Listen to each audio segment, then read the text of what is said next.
Capítulo 50. Los desarrollados sentidos de Jules no le habían engañado. Se había vuelto en cuanto aquel sonido había llegado hasta él, en una clara pose defensiva, y ahora se encontraba con la mirada atenta de una atractiva joven, quieta más allá del muro que separaba el interior de la azotea de la estrecha cornisa donde él permanecía. «Hola, Jules». Bonita voz. Ella permanecía quieta, a varios metros de distancia. ¿Cómo había llegado hasta allí? ¿Con qué propósito? Me ha llamado por mi nombre, así que me conoce, pensó. Jules recorrió con los ojos toda su figura, que le resultó familiar. Entonces cayó en la cuenta. Se trataba de la chica que acompañaba a Pascal esa misma mañana, en el parque. Su físico era inconfundible. «Sabes mi nombre», observó él, «y yo no sé quién eres». Ella dio unos pasos más, hasta que Jules la detuvo con un gesto. «Mira», la advirtió, «no sé qué haces aquí, pero no es buen momento».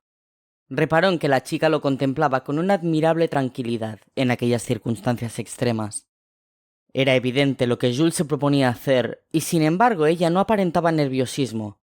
Al contrario, se la veía serena, como si se acabaran de conocer en un café o al salir de clase. «Soy amiga de Pascal, como ya sabes». Así quedaba demostrado que ella también había alcanzado a verle entre las columnas del templete. «Me llamo Beatrice». Jules no vinculó aquel nombre con las vivencias de Pascal en el más allá. Para él se trataba de dos mundos paralelos. «¿Cómo has llegado aquí?» «Eso es lo de menos, Jules. Lo importante es que sé lo que has hecho». La chica avanzó un metro más hasta situarse junto al muro que los separaba, aprovechando el gesto confundido que acababa de provocar en su oyente.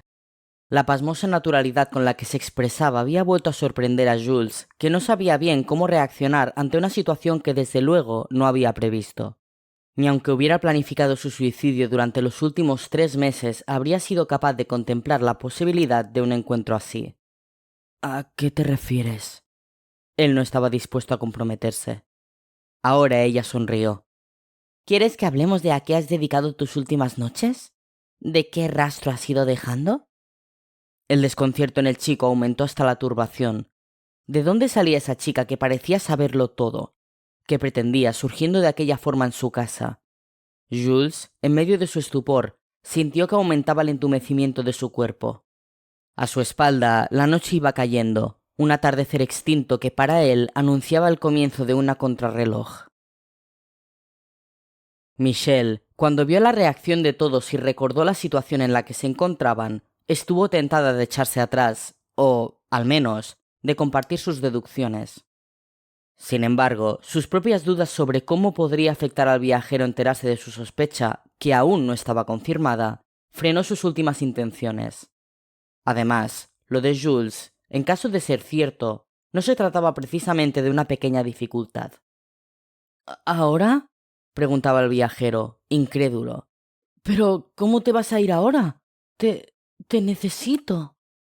«No, por favor», pensó ella, consciente de lo que le debía de haber costado a Pascal manifestar aquello delante de los demás. «No me digas eso ahora». Michelle se aproximó a él y, mirándolo con ternura, le dio un beso en los labios. «Te lo explicaré a tu vuelta, y lo entenderás», le dijo sin despegar los ojos de los de él, soportando en su interior un arduo conflicto. «Pero ahora no tengo más remedio que irme. Sabes que estoy contigo, pero ahora no soy necesaria. Debo irme, y tú también», añadió. Ambos tenían misiones que cumplir. «¿Pero tan importante es eso que tienes que hacer en este preciso momento?», insistió el viajero, ante el gesto mudo de los demás. «¿No puede esperar?» Ella frunció los labios, puesta en pie delante de todos. «No», respondió con contundencia. «No puede esperar». «No está en nuestra mano obligarte a que te quedes», observó Marcel, a quien le gustaban muy poco las sorpresas de última hora. «Pero salir ahora puede ser peligroso. Después de lo de Dominique, está claro que Vegue no está quieto». Matthew intervino entonces. «Yo la acompaño». Marcel y Daphne se miraron titubeando. Lo cierto es que ninguno de los dos jóvenes era imprescindible para iniciar el viaje de Pascal. Michelle, por su parte, no sabía cómo responder a aquella repentina oferta de su amigo. «De acuerdo», aceptó Marcel a regañadientes. «Llamadme al móvil cuando estéis preparados para volver. Y, sobre todo, tened mucho cuidado». No es tarde, pero hoy percibo una gran agitación de fuerzas, advirtió Daphne. Puede ocurrir cualquier cosa, no lo olvidéis. Ya lo creo, convino Michelle. Puede ocurrir cualquier cosa. Ella se volvió una última vez hacia Pascal. Ya te lo contaré todo, pero, por favor, vuelve sano y salvo. Tienes que volver. Sé prudente. Tomó aliento. Hazlo por Dominique y por mí. El guardián y Matthew, que ya se había despedido de Duarte, aguardaban. Lo haré por todos, contestó el viajero, aún impactado por aquella enigmática marcha que no entendía, apenas mitigada por la promesa de futuras explicaciones. Ten cuidado tú también, Michelle. Les faltó valor para decirse sin tapujos lo que sentían el uno por el otro. Michelle se puso en marcha. Marcel los condujo por una ruta distinta a través del edificio, que iba a parar a una discreta salida lateral. La chica, ya en la calle, se dispuso a preparar a Matthew para lo que se avecinaba. Tampoco ella estaba dispuesta, en realidad. Mientras aguardaban a un taxi, miró al cielo cada vez más oscuro, calculando el margen que les quedaba antes de que Jules perdiera el control, si es que en efecto se había convertido en un vampiro. ¿Cuándo lo hacía una criatura de esas? ¿Cuándo se abandonaba sus instintos y dejaba de reconocer a sus amigos? ¿A medianoche? En tal caso, aún faltaban varias horas. Si por el contrario bastaba con la llegada de la oscuridad... Michelle repasaba mentalmente sus conocimientos sobre esa figura sin llegar a ninguna conclusión. No estaba segura. Por otra parte, el hecho de que Jules todavía pudiese salir durante el día constituía un buen síntoma. Lo peor, no obstante, era la certeza de que no sabría cómo actuar si finalmente sus temores se materializaban. ¿Dónde vamos?, preguntó Matthew, de pie sobre la acera. Michelle respondió al momento. A casa de Jules. Vegué, resguardado en el hueco de un portal, estudiaba el palacio. No necesitó dar un paso más para concretar el emplazamiento exacto de la puerta oscura en las profundidades de aquella vetusta construcción. Su aura de energía traspasaba los muros de piedra, derramándose por los alrededores, al alcance de quien tuviera la capacidad suficiente para captarla. André Vegué poseía ese don. Sabía también que el acceso no iba a ser fácil. No solo porque no había entradas a la vista, sino porque para llegar hasta el viajero tendría que enfrentarse al guardián de la puerta. El hechicero se encogió de hombros, sin experimentar ninguna inquietud. Sí, el guardián y su espada suponían un problema, pero lo suyo tampoco eran precisamente los escrúpulos a la hora de llevarse por delante a todo aquel que se interpusiese en su camino. Aunque aún no veía las cosas claras, Vegué era consciente de que tenía que actuar ya. Lo más probable era que a aquella hora el viajero se hallara en el interior del edificio, preparándose para cruzar la puerta. El hechicero se negó a contemplar la posibilidad de que Pascal Rivas ya hubiese partido hacia la otra dimensión, lo que arruinaría su asedio, colocándolo en una posición muy delicada ante su señor. «Vaya, ¿qué tenemos aquí?», susurró sonriendo. «Menuda sorpresa. Esta tarde hay en palacio una fiesta por todo lo alto». Los ojos de Vegué contemplaron la figura de la detective Betancourt, que acababa de aparecer merodeando también por las proximidades del palacio. «Hay que reconocer que esa mujer tiene intuición», pensó en voz alta. «Adelante, detective, muéstreme el camino hacia el viajero». André Vegué se fue aproximando con exquisito cuidado, deslizándose entre las sombras y los peatones. La detective acababa de rodear de forma parcial la construcción y se asomaba en aquel momento por el callejón lateral que ya conocía. Por muy poco no se había cruzado con Michelle y Matthew, que hacía unos minutos habían desaparecido de la calle en el interior de un taxi.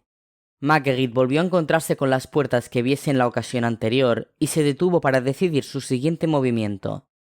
Su propósito inicial de ocultar a Marcel aquella inocente travesura iba dejando paso a la necesidad de hablar con él sobre los últimos crímenes. Entonces se empezó a plantear dejarse de rodeos y llamarlo al móvil directamente para que saliera del edificio, si es que se encontraba allí. Vegué, con la paciencia del cazador, dejaba transcurrir unos minutos antes de superar la última distancia que los separaba del callejón. Se detuvo justo en la esquina, consciente de que un único paso más lo haría visible desde el interior de aquel angosto pasaje. Por fin, se inclinó levemente y asomó la cabeza. Ante sus ojos se ofreció un panorama vacío, suciedad, tabiques oscuros y algunas viejas puertas. De la detective, ni rastro. Al hechicero le extrañó aquella rapidez en desaparecer. ¿Quizá esa policía disponía de alguna llave para una de las entradas? Porque no había transcurrido suficiente tiempo para otras posibilidades. Pero aquella alternativa vinculaba a la detective con la puerta oscura, y eso resultaba un poco extraño. Vegué, desconfiado, avanzó unos pasos. Fueron pocos, pero los suficientes como para quedar junto al punto en el que los tabiques se replegaban hacia el interior, produciendo un ensanchamiento que generaba a su vez un escondido rincón. Allí aguardaba Marguerite, apuntando al hechicero con su pistola. «Caramba, señor Vegué», saludó, irónica. «Dígame que me ha venido siguiendo para comunicarme que ya ha averiguado qué empleado de su empresa llamó por teléfono a Pierre Cotin». El empresario había alzado las manos y sonreía con cara de circunstancias. «Detective Betancourt, encantada de saludarla. Veo que tiene buena memoria para los nombres. Y usted, un claro don de la oportunidad. No esperaba encontrarla por aquí». «La sorpresa es mutua», repuso ella. «Pensaba que usted solo se desplazaba por avenidas». «No siempre, no siempre». Marguerite no estaba dispuesta a darle tregua. «¿Usted cree que puede seguir a una detective sin que se dé cuenta?» «¿Qué más da lo que yo crea?» «Me interesa bastante. Sobre todo, a partir de ahora». «¿Le parezco peligroso? ¿Puedo bajar los brazos?» Marguerite lo meditó un instante. «Señor Vegué, me parece usted muy peligroso. Así que hasta que me explique qué está haciendo aquí y por qué me ha seguido, continuaremos así». «De acuerdo entonces». La detective confirmaba con aquel encuentro tan imprevisto su convicción de que la muerte de Pierre Cotin iba mucho más allá de un simple ajuste de cuentas. Lo que todavía no había podido determinar era el papel que Marcel Laville había jugado en el violento final de aquella alimaña. André Vegué se fue girando con lentitud hacia ella y enfocó con sus penetrantes ojos los de Marguerite. Ahí la detective cometió el error de devolverle la mirada, de mantenérsela. Una vez sus pupilas fueron atrapadas por la hipnótica intensidad que emanaba del hechicero, ya no pudo apartarlas de él. Se sintió sumergir en aquel semblante penetrante mientras un profundo mareo se adueñaba de su cuerpo. Las piernas le temblaban, y el arma empezó a pesarle demasiado. Aguantó heroicamente aquel súbito ataque de debilidad. Se esforzó por disimularlo ante ese oscuro individuo que iba ampliando su insoportable sonrisa sin que ella acertara a reunir el aplomo preciso para cortársela. Y es que no podía recobrar el dominio sobre sí misma. Impotente, sentía cómo iba perdiendo el control de su cuerpo. Marguerite intuía que aquello iba peor. Su visión periférica se había vuelto esponjosa, difusa, y un entumecimiento general iba ascendiendo por sus piernas agarrotando sus movimientos. Notaba agitación en los labios de Vegué. El tipo estaba hablando, aunque su voz llegaba a ella distorsionada, deformada, transformada en un esperpento del lenguaje humano. Marguerite aún insistía en apartar sus ojos de los del hechicero, incapaz ya de sostener su arma.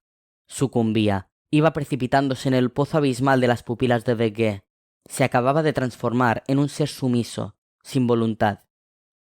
«¿A quién busca en este palacio, detective Betancourt?», preguntó el empresario con su voz más seductora, mientras terminaba de aproximarse a ella. «A Marcel Laville». Al hechicero aquel nombre no le dijo nada. «¿Un amigo suyo, tal vez?» «Sí». «¿Conoce a Pascal Rivas, el viajero?» «Conozco a Pascal Rivas». «¿Puede tu amigo conducirnos hasta Pascal Rivas?» «Sí». Vegué se mantuvo pensativo unos instantes. «Muy bien. Ponte en contacto con Marcel Laville y dile que ya estás aquí». Una vez en el interior del taxi, Michelle consideró que tenía que aprovechar aquellos minutos en preparar a Matthew. Después no habría ocasión. Ella misma no podía garantizar que lo que se disponían a hacer no fuera peligroso. Su amigo tenía derecho a saber a lo que se enfrentaba y a decidir si continuaba acompañándola. Michelle, bajando la voz, fue al grano. «Matthew, ¿recuerdas lo que te contó Pascal del ataque del vampiro en el desván donde estaba la puerta oscura, verdad?» El aludido asintió, cada vez más confundido. «Creo que esa noche Wagner llegó a morder a Jules en el cuello, o al menos a rozarle». El chico frunció el ceño. «¿A Jules?» «Me temo que sí». Matthew se mordisqueó el labio. «¿Y? ¿No estarás insinuando...?» Michelle asintió, muy seria. «No disponemos de tiempo para explicaciones, pero...» Se preparó para soltar su tétrica acusación. «Tengo motivos para pensar que Jules se ha convertido en un vampiro». Matthew se había quedado sin habla. pero... No sé lo que vamos a encontrarnos en la azotea. Aún es pronto, pero puede ser peligroso. Se detuvo y miró por la ventanilla, conteniendo el aliento antes de formular la propuesta. Estamos llegando, Matthew. No puedes pensarlo más. Tienes que decidir si me acompañas o no. Matthew se enfrentaba ahora a una nueva prueba contra su escepticismo. Si bien había aceptado la existencia de la Puerta Oscura, el ámbito de los monstruos legendarios le resultaba mucho más lejano, pero no se arredró. Claro que voy, afirmó, todavía sin asimilar lo que estaba sucediendo. No te voy a abandonar ahora, sea lo que sea eso que esperas encontrar en casa de Jules. Con aquella ambigua fórmula final, Matthew manifestaba que prefería plantearse otros peligros, otras amenazas más tangibles. Ignoraba los indicios que habían llevado a Michelle a convencerse de algo tan terrible en torno a su amigo, pero al menos, dedujo, debía de tratarse de hechos graves, si habían conseguido hacerla marchar justo antes de que Pascal iniciase uno de sus viajes. Abandonaron el taxi a toda velocidad. Ya en el portal, Michelle llamó al telefonillo. «Sí», reconocieron la voz de la madre. «Hola, soy Michelle. ¿Está Jules?» Cruzó los dedos, tensa. «Nosotros acabamos de llegar. No está en casa». A Michelle se le subió toda la sangre a la cabeza, pero a los pocos segundos recuperaba la compostura. La situación no era tan grave. «Nos ha dejado una nota diciendo que subía a la azotea. Ya lo conoces, estará viendo las estrellas como hacíais antes, o a punto de tirarse a la calle. Michelle recuperaba su semblante agónico de ansiedad. «¿Puedo subir? Necesito hablar con él». «Claro». Se oyó el zumbido de la apertura y ellos empujaron la puerta sin perder tiempo. No cruzaron ni una palabra, ya estaba todo dicho. Se lanzaron escaleras arriba. Michelle no quiso emplear el ascensor para no delatarse con el ruido, rogando porque Jules todavía estuviese con vida. Por otra parte, si lo encontraban inmerso en el dilema del suicidio sería, paradójicamente, muy buena señal.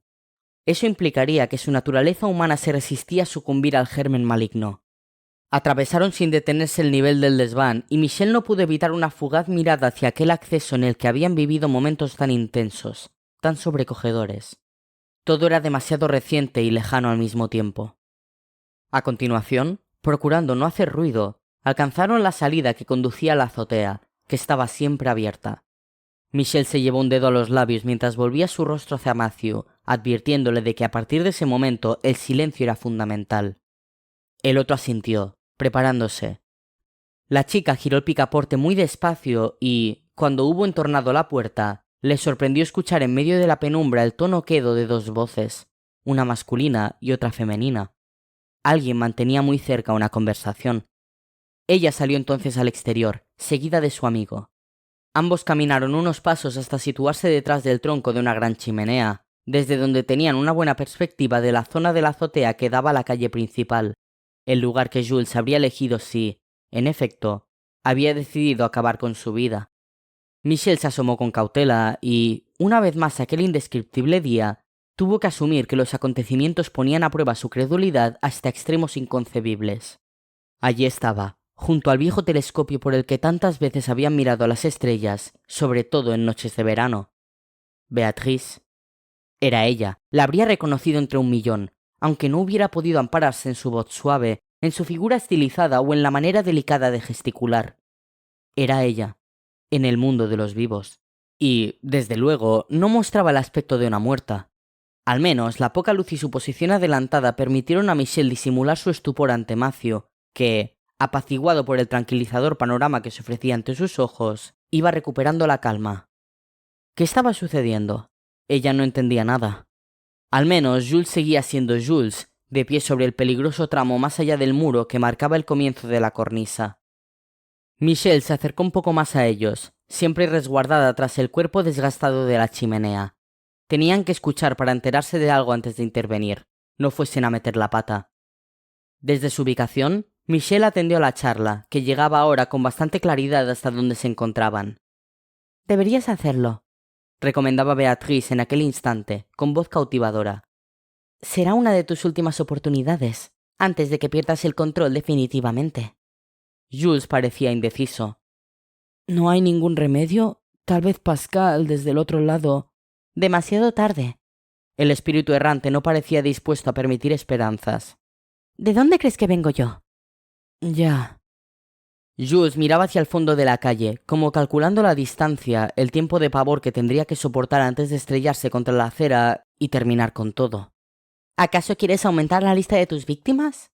La de ayer era un pobre chaval poco mayor que tú, un inocente ocupa con toda la vida por delante. Michelle no podía dar crédito a lo que estaba oyendo. Beatrice estaba convenciendo a Jules de que se suicidase. Jules había empezado a dudar en el último momento y entonces ella había aparecido, a saber de dónde, con la siniestra misión de terminar de persuadirlo. Absurdo, disparatado, monstruoso, pero cierto. Aquella surrealista escena estaba teniendo lugar a pocos metros de ella. Matthew, un poco más atrás, también se había quedado petrificado al asimilar lo que estaba ocurriendo. Pero mi muerte no evitará el daño que ya he hecho, se debatía Jules, aún agarrado al muro que limitaba con la zona de peligro. Se trata de evitar que provoques más. Beatrice, al otro lado, se mostraba inflexible. Es momento de que pienses en los demás, no en ti. Si pudiera te ayudaría, pero es tarde. La condición vampírica se ha extendido en ti como una metástasis. Jules se soltó del muro e hizo un nuevo acercamiento hacia el borde de la repisa. Michelle no aguantó más y se dispuso a intervenir. Marcel tenía el rostro demudado cuando colgó el teléfono, tras la llamada que había interrumpido la reunión. Era Marguerite, pero no era ella. Señaló enigmático. Se encuentra junto al acceso al palacio. No está sola. Ha pedido entrar. El guardián había accedido, claro. Las consecuencias de una negativa podían ser desastrosas. ¿Ve qué? Preguntó Daphne, con la lucidez que provocaban las circunstancias extremas. El forense asintió. Emplear a una rehén para acceder al palacio ha sido una buena estrategia, observó la vidente. Espero que no disponga de más. Mientras el guardián, sin abandonar su semblante de máxima concentración, cogía su espada de plata y la tanteaba, la bruja comenzó a repartir instrucciones. Pascal, advirtió, ha llegado el momento de que inicies el viaje. Te tienes que ir. Ya. Le tendió un plano de París donde aparecían señalados los dos enclaves en los que él debía dirigirse. Primero, la zona del cementerio de Montmartre que alojaba la tumba del ente. Después, si aquella suposición no era correcta, el parque infantil donde Marc Vissant había secuestrado a su última víctima. Pascal introdujo aquellos mapas en su mochila, que ya tenía preparada con todo lo necesario. La reunión había terminado, aunque quedaban muchas cosas por decir. Pero al viajero le resultaba duro tener que abandonarlos cuando el peligro se aproximaba. Podéis necesitarme aquí. Cuantos más seamos. Pascal acababa de desenvainar su daga, ofreciéndose. No hay tiempo, repuso la bruja, empujándolo con suavidad hacia la puerta oscura. Y donde te necesitamos es allí. Recuerda que eres el único que puede frenar al ente demoníaco. Tenerte aquí supone facilitar a Begue la posibilidad de conseguirte y propiciar la libertad de movimientos de Marc. Aquí te aguardaremos, pase lo que pase. Confiamos en ti. Eduard se había puesto de pie, conmocionado ante lo que se avecinaba. Ayuda a Pascal y no permitas que nadie entre, le ordenó su maestra. El guardián y yo vamos a intentar detener a Begue mientras tanto. Eduard asentía, iniciando su propio ritual de concentración. Llegaba la hora de volver a primera línea. Él sería la última protección con la que contaría la puerta oscura si se cumplían las peores previsiones. Marcel, manteniendo su apariencia solemne a pesar del peligro que se cernía sobre ellos, se le aproximó. Toma. El forense se quitó del cuello el medallón de su estirpe y procedió a colocárselo a él. Ahora eres un guardián. Cumple con tu deber si así lo requiere el destino. Si Begue llega hasta aquí, añadió, solo tú quedarás para proteger al viajero. Recuérdalo y actúa con dignidad. Eduard tragó saliva, sin saber qué decir. Así lo haré. La vidente y Marcel abandonaron el sótano.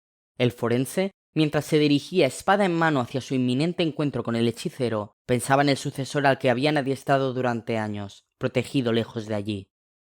Su secreta existencia garantizaba la supervivencia del clan de los guardianes, pero de nada serviría su continuidad si la puerta caía en manos del mal. Pascal se introdujo en el arcón. Antes de que se cerrase sobre su cabeza, volvió a preguntarse qué había forzado a Michelle a salir del palacio de aquella forma tan precipitada. Al menos, se dijo, Eso la había librado de aquella situación de alto riesgo. Se alegró. «Suerte», le deseó Eduard, manteniendo a duras penas la compostura. «Y cuidado, ten mucho cuidado. Recuerda que puedes contactar con nosotros». Pascal le agradeció aquellas palabras, admirado de la valentía que aquel chico estaba mostrando. «Suerte también para vosotros, Eduard. Todo saldrá bien». El médium volvió la cabeza hacia la puerta del sótano. «Eso espero», respondió. «Vete ya. No sé el tiempo que podrán frenar a Vegué». La tapa del arcón encajó sobre los contornos del mueble emitiendo un golpe seco. Pascal ya no veía nada, sumido en aquella familiar oscuridad que constituía la antesala del viaje al más allá. Procuró acomodarse para no sufrir daños durante los embates del trayecto. Y aun entonces, también tuvo un recuerdo para Beatrice. ¿Qué estaría haciendo en aquellos instantes? La imaginó sola, abandonada, vagando sin rumbo por una realidad que, en el fondo, seguía sin ser suya. ¡Basta!, gritó Michel, surgiendo en medio de la noche. «Jules, apártate de ahí. Salta al tabique y ven a la zona segura. ¡Por favor!». El chico y Beatrice se habían girado con un respingo, y ahora la contemplaban como si estuvieran viendo a un fantasma, lo que no dejaba de resultar irónico. «Michel...». Jules no acertaba a articular palabra, víctima de su rotundo asombro. «¿Pero qué haces aquí? Yo no quería que...». Ella, firme junto a la chimenea, no lo miraba, y fijó sus pupilas inquisitivas en Beatrice. El espíritu errante, ante su brusca aparición, no había podido evitar un leve gesto de contrariedad muy comprometedor. Michel, que sí lo había percibido, se daba cuenta de que allí estaba pasando algo muy, muy raro. Mucho más oscuro, intrincado, que la presunta condición vampírica de Jules, el objetivo que los había llevado hasta esa azotea aquella tarde. Matthew consideró que era momento de apoyar a Michel y se hizo visible también. El asombro se multiplicó en Jules y Beatrice. «¿Se ha cancelado el viaje de Pascal?», preguntó el espíritu errante, en un tono molesto. A Michel le dolió comprobar lo bien informada que se encontraba aquella chica del otro mundo. ¿Había tenido algún contacto con Pascal? ¿Había sido Jules quien se lo había dicho? Aunque necesitaba saberlo, no olvidó que su prioridad ahora era conseguir que Jules se apartara de la cornisa. Podía dar un paso en falso y entonces todo aquel esfuerzo no habría valido la pena. «Jules», se apresuró a explicar, desechando sus dudas. «Sabemos lo que has estado sufriendo. Algo se podrá hacer. Tendrías que haber contado con nosotros desde el principio. No estás solo, Jules. Hablaremos con Daphne y con el guardián de la puerta. Pascal también estará dispuesto a ayudarte, pero ahora salta al muro y, mientras lo discutimos, aléjate del borde. Por favor». «Hazle caso», dijo entonces Beatrice. «Y dentro de un rato, cuando el cuerpo no te responda, podrás experimentar el dudoso placer de matar a tu amiga. Vas a elegir muy bien a tu tercera víctima, Jules. Sigue perdiendo tiempo mientras oscurece. Luego lo pagarás». Jules dudaba, alternando miradas hacia cada una de ellas, como rogándoles en silencio que le ayudaran a decidir. «¿Pero a ti qué te pasa?», Michel atacaba ahora a la chica. «No sé qué haces aquí, pero no entiendo tanto interés en que Jules se mate. ¿Qué pasa? ¿Quieres tener más compañía entre los muertos?». Ahora la que saltó fue Beatrice, sufriendo la herida de aquella acusación. «¡No estoy muerta!». Recuperó el aplomo de golpe, como si se arrepintiese de lo que acababa de decir, pero fuera tarde para desdecirse. «Ya no». Matthew, mientras tanto, se había ido aproximando a Jules dando un rodeo. Gracias a eso había podido llegar al pequeño muro que impedía el acceso a la cornisa, que él salvó sin ser visto. De algo servía estar en tan buena forma. En aquel punto ya nada los separaba de la caída al vacío, pensó entre temblores. A continuación, se agachó. Tragó saliva, sufría de vértigo y si lanzaba una única mirada hacia la calle se jugaba la vida. Y empezó a arrastrarse hacia Jules, que permanecía de pie, sin sujetarse, atendiendo la disputa entre Beatrice y su amiga. «Claro que estás muerta». Michel escupía sus palabras, dotándolas de un desprecio desconocido hasta entonces. «Este no es tu mundo. Ya no. Vuelve al tuyo y déjanos en paz». «Podemos seguir discutiendo». A Beatrice se la notaba dolida por el último ataque de Michel, aunque no estaba dispuesta a ofrecer una imagen débil. «Pero eso no ayudará a Jules. Está condenado y lo sabes. Debe acabar con todo antes de que sea demasiado tarde». La súbita aparición de Matthew, que se alzaba junto a Jules y lo empujaba contra el muro, interrumpió al espíritu errante. Ahora Jules se debatía encajonado entre los fuertes brazos de su amigo, cuyas manos se habían anclado al tabique con la energía del miedo. A Matthew se le había erizado la piel, luchando por no imaginar la nada que se abría justo detrás de él, a un escaso medio metro. Un escalofrío le recorría la espalda y deseó que aquello acabara cuanto antes. «Joder, si sigues moviéndote me vas a tirar, Jules», se quejó. «¿Es eso lo que quieres?» Aquel argumento pareció convencer al chico que, resignado, terminó por saltar el muro y situarse fuera de peligro, seguido de Matthew, bajo la atenta y decepcionada mirada de Beatrice. Solo entonces Michelle se permitió un prolongado suspiro de alivio. En realidad no habían resuelto nada. Todo continuaba siendo absurdo, inabarcable, pero al menos la situación se había vuelto menos crítica. Tal vez aquella breve tregua fue lo que hizo que la mente de Michelle recuperara su fluidez, su agudeza, y empezó a caer en la cuenta de nuevos detalles que no había sabido reconocer. «Beatrice», comenzó, «¿tú cómo sabías lo de los cadáveres desangrados? Nosotros nos hemos enterado esta misma tarde». «Yo también lo sabía», confesó Jules, desde su nueva posición, escoltado por la silueta atlética de Matthew. «Lo han dicho por la radio y en internet también sale algo, aunque hay muy poca información». Beatrice, ¿escuchando la radio? ¿Atendiendo a los periódicos online? A Michelle no le cuadró aquella imagen. Pero sobre todo, no le cuadró el dato que la propia Beatrice les había facilitado minutos antes. «¿Y cómo sabes que la última víctima es un ocupa? No creo que la prensa haya facilitado ese detalle». Michelle recordó la explicación del forense. Según la versión de Marcel, horas antes del asesinato de aquel chico, la detective Betancourt había visto en el mismo lugar a una chica joven, de pelo castaño y bellos rasgos, espiando por una ventana, que poco después desapareció sin dejar rastro. ¿Beatrice, acosando a Pascal? Michelle, impactada ante su propia audacia, establecía conjeturas que superaban todo lo creíble, pero la presencia allí de Beatrice era tan oportuna. Ahora que la veía, que observaba sus ojos idos, la imaginaba sin esfuerzo obsesionada con el viajero. «Tú estuviste allí, ¿verdad?», preguntó. «En el lugar del crimen». «Yo...». El espíritu errante no continuó. Beatrice. Ella, una criatura de otro mundo, acechando en el interior de un viejo edificio donde poco después moría asesinado un joven del que parecía saber demasiado. Aquello sonaba cada vez peor. Esta vez, Jules no había sido capaz de justificarla. Él tampoco había logrado averiguar ningún detalle sobre la segunda víctima. Se creó un silencio de lo más embarazoso, cortante. El semblante del espíritu errante fue adquiriendo una hostilidad insospechada.